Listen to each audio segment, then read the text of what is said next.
Episode की शुरुआत में सैनथेट एकेडमी का सीन दिखाया जाता है। इस एकेडमी के अंदर इंट्रेंस सेरेमनी चल रहा होता है, जहाँ पे वाइस प्रिंसिपल जितने भी असेसमेंट एग्जाम दिला के यहाँ पे आए हुए होते हैं उन सभी को कंग्रेचुलेट करते हैं, और जो टॉप रैंकर होते हैं उनके फैमिली को इनवाइट करते हैं स्टेज पर। इस बात को सुनकर ये जो म्यून जो होती है वो काफ़ी खुश हो जाती है और कहने लगती है कि मॉम डैड और सिस्टर को स्टेज पर बुलाया गया है। देखो सिस्टर मॉम और डैड जो है वो स्टेज पर जा रहे हैं। इस बात को सुनकर जो मैड बगल में खड़ी हुई होती है वो कहने लगती है कि हाँ हाँ यस यूर हाइनेस कह के कहने लगती है। उसी वक्त हमारे मेन कैरेक्टर म्यून और रोसविस को दिखाया जाता है। ये तीनों स्टेज की ओर चलने लगते हैं और हमारा मेन कैरेक्टर जो है वो अपने मन में सोचने लगता है कि ये जो बुढ़ा वाइस प्रिंसिपल है उन्होंने हमें 1 घंटे पहले ही जानकारी दिया कि हमें स्टेज में जाकर भाषण भी देना है। इस बात से थोड़ा हमारा मेन कैरेक्टर जो है वो खफा हुआ रहता है। फिर आगे दिखाया जाता है नोह को। नोह से ये जो वाइस प्रिंसिपल है वो कहने लगता है कि तुम यंगेस्ट कैंडिडेट हो, तुमने बहुत अच्छा स्कोर यहाँ पे प्राप्त किया है, तुम्हें यहाँ पे कुछ ना कुछ बोलना होगा कह के कहने लगता है। तभी नोह जो है अपनी मदर के बारे में सबसे पहले बोलती है और कहती है कि मेरी मदर जो है बहुत अच्छी है, बहुत ही पावरफुल है, मैं अपनी मदर के जैसा बनना चाहती हूँ। मेरी मदर ने मुझे इन इंट्रेंस एग्ज़ाम में आने पर पार्टिसिपेट करने पर काफ़ी मदद किया है। तभी उसी वक्त ये जो है ये म्यून के बारे में बोलने लगती कि मेरी जो सिस्टर है उनका नाम म्यून है, वो हमेशा मेरे प्रति काफ़ी ग्रेटफुल होती है, वो हमेशा मेरी मदद करती है। फिर बारी आती है हमारे मेन कैरेक्टर की। हमारे मेन कैरेक्टर के बारे में बोलने से पहले ये अपने मन में सोचने लगती है कि मुझे डैड के बारे में तो कुछ भी पता नहीं है, मैं क्या बोलूँ। फिर आह भरने के बाद अपने डैड के बारे में बोलने लगती है कि मेरे डैड जो है वो बहुत ही अच्छे हैं, उन्होंने ही मेरे जो एंट्रेंस एग्ज़ाम है उसकी टीचिंग की पढ़ाई मेरे डैड ने ही मुझे कराया है कह के ये बताने लगती है। तभी हमारे मेन कैरेक्टर को दिखाया जाता है। हमारा मेन कैरेक्टर जो है ऐसी भाषण सुनकर हमारा मेन कैरेक्टर जो है वो रोने लगता है। फिर ये जो नो होती है वो सभी को थैंक यू कर देती है। फिर अगले सीन पर ये जो बुढ़ा वाइस प्रिंसिपल होता है वो हमारे मेन कैरेक्टर से कहने लगता है कि सेरेमनी के ख़त्म होने ही वाला है, तो इस सेरेमनी के ख़त्म होने से पहले तुम अपने बच्चे को किस करो कह के कहने लगता है। इसी वक्त हमारा मेन कैरेक्टर जो है वो घबराने लगता है और घबराते हुए फिर अपने मन में सोचने लगता है कि मैं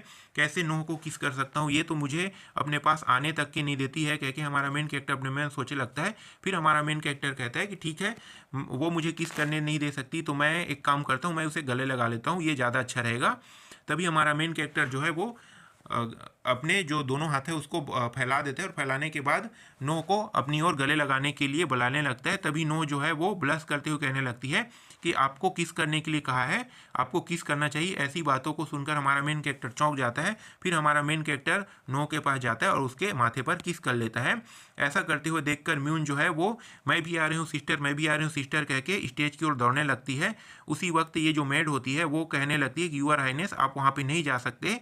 तभी ये जो रोसविस होती है वो अपने मन में सोचने लगती कि अच्छा हुआ कि वो मैं नहीं था। उसी वक्त ये जो बुढ़ा वाइस मास्टर होता है वो हमारे मेन कैरेक्टर के बारे में बताने लगता है, इनके फैमिली के बारे में अच्छी अच्छी बातें जो है वो बताने लगता है। फिर आगे ये कहने लगता है कि जो हमारा मेन कैरेक्टर है वो बहुत ही अच्छा टीचर है, इसकी वजह से ये जो नो है वो बहुत अच्छे से अच्छा नंबर हासिल कर पाया और ये अब अपनी वाइफ को भी एक प्यारा कपल होने के कारण अपनी वाइफ को भी ये किस करेगा कह के कहने लगता है। तभी इन दोनों को दिखाया जाता है। इस बात को सुनकर हमारा मेन कैरेक्टर और रोसविस दोनों चौंक जाते हैं और हमारा मेन कैरेक्टर अपने मन ही मन में गुस्सा करने लगता है और इस बूढ़े मास्टर को गाली देने लगता है। तभी हमारा मेन कैरेक्टर फिर रोसविस को कहने लगता है कि माय डियर वाइफ, चलो हम लोग भी अब फैमिली ही हैं तो हम लोगों को भी करना होगा कह के हमारे मेन कैरेक्टर रोसविस से कहने लगता है। रोसविस रुको रुको रुको कह के कहने लगता है और म्यून जो है वो अपनी चमकती आंखों से ये सब चीज़ होते हुए देख रहा होता है और काफ़ी एक्साइटमेंट में होती है म्यून। तभी सीन चेंज हो जाता है। अगले सीन पर हमारे मेन कैरेक्टर और रोसविस को दिखाया जाता है। रोसविस जो हो वो काफ़ी ब्लश कर रही होती है और हमारा मेन कैरेक्टर किस करने की पोजीशन में होता है। तभी हमारा मेन कैरेक्टर जो है उनके गालों पर किस कर लेता है और इस बात को और ऐसा करते हुए देखकर ये जो रोसविस होती है वो चौंक जाती है। फिर हमारा मेन कैरेक्टर सभी को धन्यवाद कहता है, फिर वहाँ से जाने ही वाला होता है। उसी वक्त जितने भी पब्लिक होते हैं वो सभी के सभी कहने लगते हैं कि एक बार और तुमने तो किस किया ही नहीं है कह के सभी लोग इस तरीके की बातें करने लगता है। फिर हमारा मेन कैरेक्टर अपने मन में सोचने लगता है कि मुझे बहुत ही ज़्यादा स्ट्रेस फील हो रहा था, अब मुझे अच्छा लग रहा है, कह के ये अपने मन में सोचने लगता है। और ये जो रोजफिश है ये भी हमारे मेन कैरेक्टर को गलियाने लगती है कि ये अपने स्ट्रेस को निकालने के लिए इसने मेरा इस्तेमाल किया, कह के हमारे मेन कैरेक्टर को गलियाने लगती है। उसी वक्त ये जो वाइस प्रिंसिपल है ये हमारे मेन कैरेक्टर के परिवार को जाओ अब तुम लोगों का हो गया रेस्ट करने के लिए कह के इन्हें भेज दिया जाता है और दूसरे को बुलाया जाता है। तभी यहीं पे ये जो एपिसोड है ये ख़त्म हो जाता है।